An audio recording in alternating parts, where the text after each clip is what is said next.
कैसे हो आप आई होप बढ़िया होंगे। एक पहले वीडियो डाली थी, शॉर्ट डाली थी जो फोकलिफ्ट लाइसेंस के बारे में थी और उसमें बहुत सारे सवाल भी हैं जो मैं एक कंप्लीट वीडियो बना रहा हूँ ताकि आपको कोई ज़्यादा डिफ़िकल्टी ना हो, ईज़िली आप फोकलिफ्ट लाइसेंस बनवा सको और जो है काम कर सको। कोई रॉकेट साइंस नहीं है, बिल्कुल आसान है। सबसे पहले कोई रजिस्टर्ड ऑर्गेनाइजेशन जो ट्रेनिंग ऑर्गेनाइजेशन है वो सर्च करना है। उसके लिए कहीं जाने की ज़रूरत नहीं है, सीधा अपने गूगल मैप्स या एप्पल मैप्स में लिखो फोकलिफ्ट लाइसेंस, क्योंकि हमें फोकलिफ्ट के बारे में जानना है किसी भी चीज़ का, है ना। तो अगर आप कोई और लाइसेंस या क्रेन लाइसेंस की बात कर रहे हो तो वो भी आप सर्च करो। ईजी रखो चीज़ों को, ज़्यादा कॉम्प्लेक्स करने की ज़रूरत नहीं है। तो सीधा फोकलिफ्ट लाइसेंस सर्च करोगे ना तो आपकी लोकेशन के आसपास जो रजिस्टर्ड ट्रेनिंग ऑर्गेनाइजेशन हैं वो आ जाएंगे। जब आप उनकी लोकेशन खोलोगे ना तो वहाँ पे आपको उनकी वेबसाइट मिलेगी। वेबसाइट पे जाओ, वहाँ पे उनकी प्राइसिंग मिलेगी कि कितना कॉस्ट कर रहा है। तो आप आराम से, अगर आपके पास टाइम है तो सबका अलग अलग प्राइस भी आप कंपेयर कर सकते हो। उसके बाद क्या करना, आपने एक सेलेक्ट करना है, किसी के पास भी जाना है। यूजुअली जो कॉस्ट होता है फोकलिफ्ट लाइसेंस का सारा कुल मिला के ये 500 से 700 के बीच में रहता है। कहीं पे 400 में भी और कहीं पे 600 में भी, इस बीच में ज़्यादा रहता है। डिपेंड करता है, वेरी करता है कि लोकेशन क्या है। अलग अलग लोकेशन पे ना अलग अलग प्राइस होते हैं इनके। सबसे पहले आपको ट्रेनिंग ऑर्गेनाइजेशन मिल जाएगा। उसके बाद वहाँ पे अपने आप को रजिस्टर करना है। वहाँ पे उनका फ़ोन नंबर भी मिलेगा गूगल मैप्स पे। उनसे बात करके 2 दिन की ट्रेनिंग क्लासेस होती है। बस 2 दिन की आप ट्रेनिंग क्लासेस लो।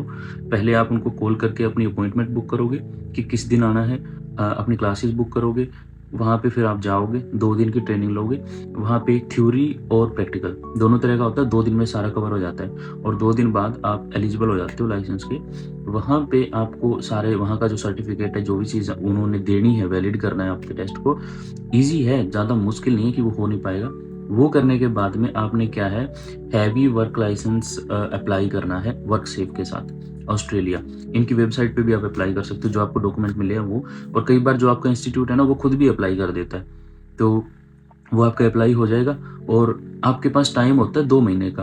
आपने फोकलिफ्ट लाइसेंस का टेस्ट पास कर लिया और रजिस्टर लाइसेंस के लिए आपने करवाया नहीं, तो आप 2 महीने यानी कि 60 दिन के अंदर अंदर आराम से करवा सकते हो। ये ऑफलाइन भी, जैसे ऑस्ट्रेलिया पोस्ट से भी आप अप्लाई कर सकते हो। वहाँ पे अपनी फ़ीस वगैरह कटवा सकते हो, जो आगे फ़ीस जानी है आपकी लाइसेंसिंग अथॉरिटी के पास। या फिर आप ऑनलाइन उनकी वेबसाइट पे, वर्क सेफ की वेबसाइट पे, वहाँ भी आप अपनी फ़ीस कटवा सकते हो। और विद इन फ्यू वीक्स है, यानी कि 1 वीक में या फिर जल्दी से जल्दी, जैसे आप रजिस्टर करते हो, फीस कटवाते हो ना, इसकी कोर्स फीस और लाइसेंस की फीस, मतलब ये आपकी 500 के अराउंड पड़ेगी। और अप्लाई करने की, जो आप लाइसेंस की अलग से अप्लाई करोगे ना वर्क सेफ में, तो उसकी कोई 25-30। मैंने क्रेन लाइसेंस अप्लाई किया था, HR क्रेन लाइसेंस, भाई उसकी फीस करीब $50-60 थी। इसकी कमी होगी फोकलिफ्ट की, इतनी ज़्यादा नहीं होती। तो बहुत ईजी है, कम पैसे में सर्टिफिकेट मिल सकता है। और इसमें फ़ायदा इसका क्या है, मैं क्या मानता हूँ, देखो काम करना है सेफ्टी के साथ में, लोड अनलोड करना होता है, सामान को रीअरेंज करना होता है, एक जगह से दूसरी जगह पे लेके जाना होता है, या फिर लोड करना है ट्रक पे या ट्रक से अनलोड करना है। एक ही आपको वेयर हाउस में काम करना है, आपको कहीं रोड पे नहीं जाना, भाग दौड़ में काम नहीं करना, सेफ्टी के साथ काम करना है, देख के काम करना है। और आपकी जो स्पीड है ना वो धीरे धीरे अपने आप अच्छी हो जाएगी। जब आप मतलब स्टार्ट करोगे, ध्यान से करोगे, प्रेजेंस ऑफ माइंड के साथ करोगे, धीरे धीरे आपकी स्पीड भी इंप्रूव हो जाएगी। आपका स्किल जो है ये फोकलिफ्ट ड्राइविंग का, ये भी आपका इंप्रूव हो जाएगा। एक्सीडेंट्स भी बहुत होते हैं, लेकिन कुल मिला के बात ये कि जब आपको लगे कि चांसेस ऐसे कुछ हैं, तब आराम से करो, समझ के करो, तरीके से करो। लोड कितना उठाना है, ज़्यादा कम, फोकलिफ्ट की कैपेसिटी क्या है, क्योंकि फोकलिफ्ट भी कई तरह की होती है। तो वो सारी चीज़ आपको आपके प्रेजेंस ऑफ माइंड के साथ देखनी पड़ेगी। बट ओवरऑल मैं यही कहूँगा कि it's not a rocket science, it's very easy. Night का काम भी आपको मिल सकता है, अगर दिन में कहीं और काम कर रहे हो नाइट में भी मिल जाएगा।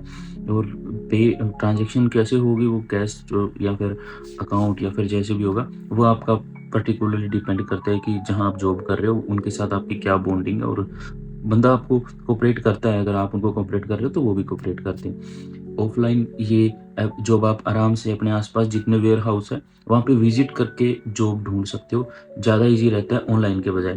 अगर आप ऐसे एरिया में रहते हो जहाँ पे जो यार्ड हैं बड़े बड़े, या फिर जैसे वेयर हाउस हैं बड़े-बड़े, तो ये कुल मिला के एक ऐसा एरिया होता है। यहाँ पे वेस्ट मेलबर्न में मैं रहता हूँ ना, यहाँ पे भी है यार्ड, बड़े-बड़े वेयर हाउस, क्योंकि ट्रक भी वहीं खड़े होते हैं और वहीं पे वेयर हाउस होते हैं जहाँ पे जो इंटरस्टेट ट्रक है या फिर बड़े ट्रक है लोड अनलोड होते हैं। तो ये कुल मिला के एक बड़ा एरिया मिलेगा आपको।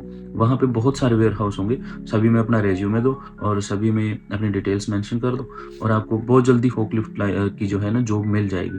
और ये काफ़ी अच्छी और काफ़ी बढ़िया जॉब है। अब ज़्यादा कपड़े आपके गंदे नहीं होते, आपको ज़्यादा कोई मैनुअली हाथ से कुछ उठाना नहीं होता, ज़्यादा ज़्यादा चीज़ें। बड़ा ईज़ी होता है, बड़ा आसान होता है। आपको सीट पे बैठ के रखना है और बैठ के रह के और जो पैलेट्स होते हैं, पैलेट्स उठाने पड़ते हैं या फिर इंसुलेशन।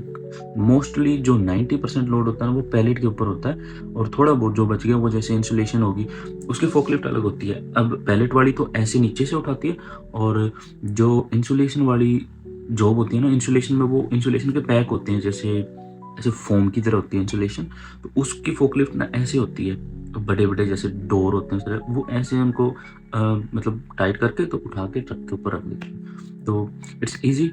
और कोई भी और क्वेश्चन हो भाई इसके रिलेटेड आप कमेंट कर दो, मैं ट्राई करूँगा आपको जल्दी से जल्दी बढ़िया से बढ़िया आंसर देने की। Thank you so much.